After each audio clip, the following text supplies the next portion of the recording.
Sa ngalan ng Ama at ng Anak at ng Espiritu Santo. Amen. Kapatid, huminga ka ng malalim. Isa pa.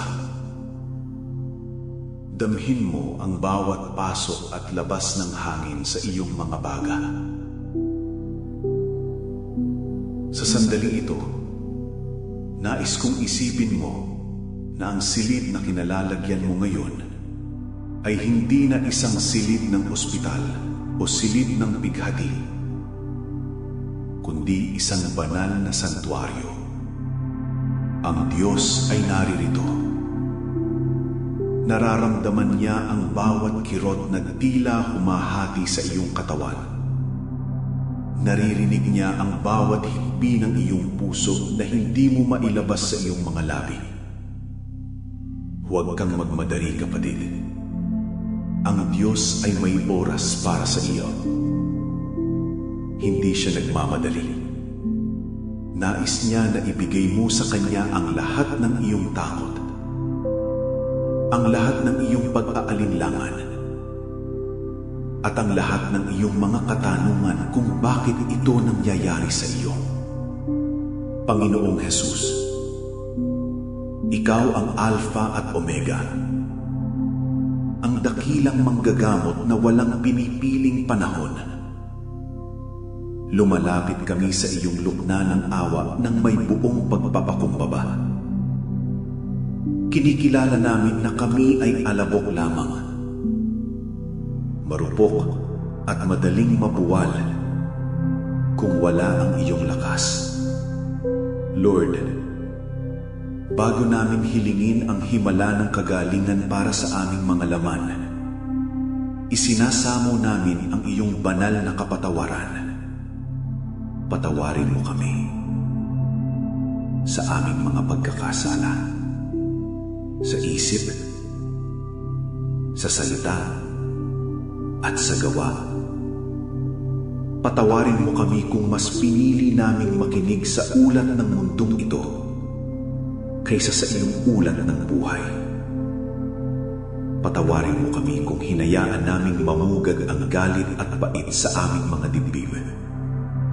Ngayon, Panginoon, sinisiyasat namin ang aming puso. Mayroon bang mga taong hindi namin mapatawad? Mayroon bang mga sugat ng nakaraan na naging lason na sa aming espiritu? Sa iyong banal na pangalan, Jesus, pinipili naming magpatawad ngayon. Pinapatawad namin ang mga taong nanakit sa amin, ang mga taong nangiiwan sa amin sa gitna ng laban, at ang mga taong nagdulot ng sugat na hindi na nakita ng iba. Binibitawan na namin ang lason ng kapaitan. Hugasan mo kami, Lord, ng iyong banal na dugo.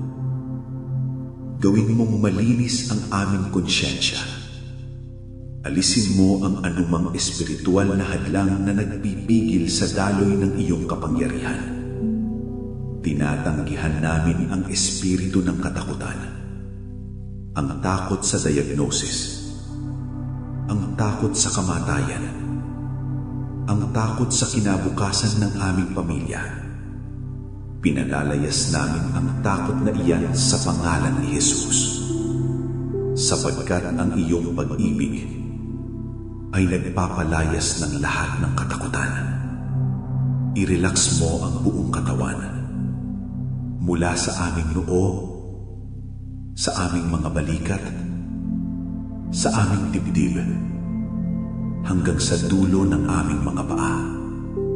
Hayaan mong ang iyong banal na kapayapaan na lampas sa lahat ng pag-unawa ang siyang maghari sa aming buong pagkatao. Handa na kami, Panginoon. Kami ay malinis na sigla na ngayon, handang tumanggap ng iyong dakilang haplos. Manatili ka sa amin, Jesus. Amen. Sa sandaling ito, Panginoong Jesus, Ipinapatong namin ang aming mga kamay sa espiritual na paraan sa bawat bahagi ng aming katawan na may karamdaman.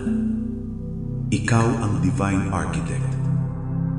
Ikaw ang lumikha sa amin. At alam mo kung paano kami aayusin.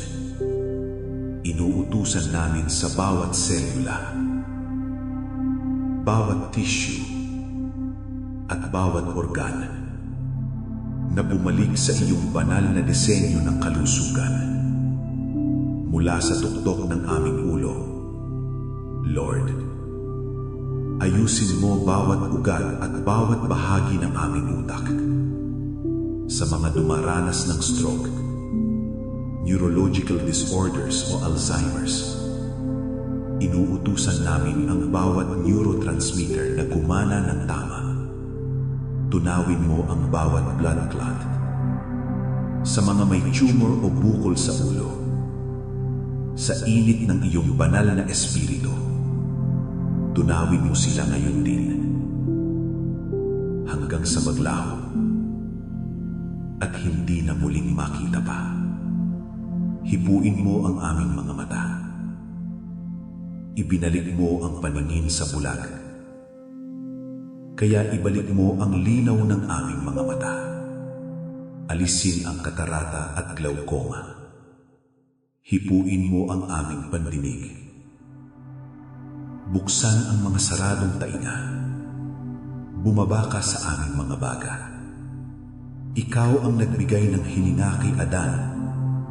Hingahin mo ng bagong buhay ang mga bagang ito. Alisin mo ang pneumonia, tuberculosis, asthma, at lahat ng bakas ng virus o cancer sa baga. Paluwagin mo ang paghinga namin, Lord. Hayaan na bawat hininga namin ay maging hininga ng iyong tagumpay. Hipuin mo ang aming puso, ang sentro ng aming pisikal na buhay. Ayusin mo bawat valvula, bawat artery, at bawat ugat. Linisin mo ang aming dugo mula sa kolesterol at anumang bara. Sa mga may mataas na blood pressure, inuutusan namin ang aming puso na tumibok ayon sa iyong banal na ritmo. Linisin mo ang aming dugo mula sa leukemia, anemia, at lahat ng uri ng toxins. Hayaan mong ang iyong banal na dugo ang magsilbing gamot na dumadaloy sa bawat ugat namin. Naglilinis at nagbibigay ng bagong lakas. Dumako ka sa aming internal organs, sa aming atay, bato, at pancreas. Linisin mo sila, Lord.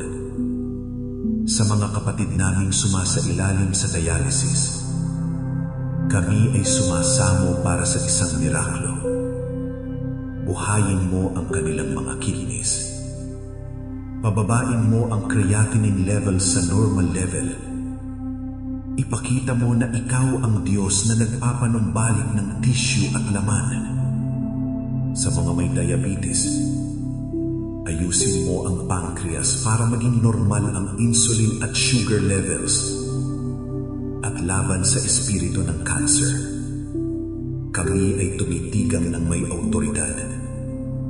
Anuman ang stage nito, sa pangalan ni Jesus, inuutusan namin ang bawat malignant cell na matuyo mula sa ugat.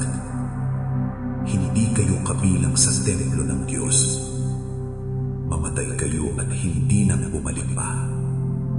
Salamat, Panginoon. Dahil nararamdaman na namin ang init ng iyong presensya. Salamat dahil ang kaginhawaan ay dumadaloy na ngayon sa bawat tissue na dating may kasakit. Salamat dahil ang aming lakas ay muling bumabalik para sa dang-agila. Hindi kami maghihintay sa resulta ng laboratorio bago namin kaya purihin. Ngayon pa lang ay itinataas namin ang aming mga kamay sa pasasalamat. Salamat sa maayos na pagtulog na ibibigay mo sa amin ngayong gabi. Salamat dahil bawat gamot na iniinom namin ay binabasahan mo upang maging mabisang instrumento ng iyong paggagaling. Lord, basbasan mo rin ang mga doktor, nurse at lahat ng nag-aalaga sa amin. Bigyan mo sila ng karunungan at malambot na puso. Pero higit sa lahat, ikaw ang aming pinagtitiwalaan. Hinihiling din namin ang iyong pagpapala sa pamilya ng aming kapatid. Alisin mo ang kanilang pag-aalala at punan mo ang bawat pangangailangang pinansyal na daladala ng sakit na ito. Ipakita mo na ikaw ang aming provider, ang aming Jehovah Jireh. Ipinapahayag namin na ang aming kapatid ay mabubuhay at hindi mamamatay.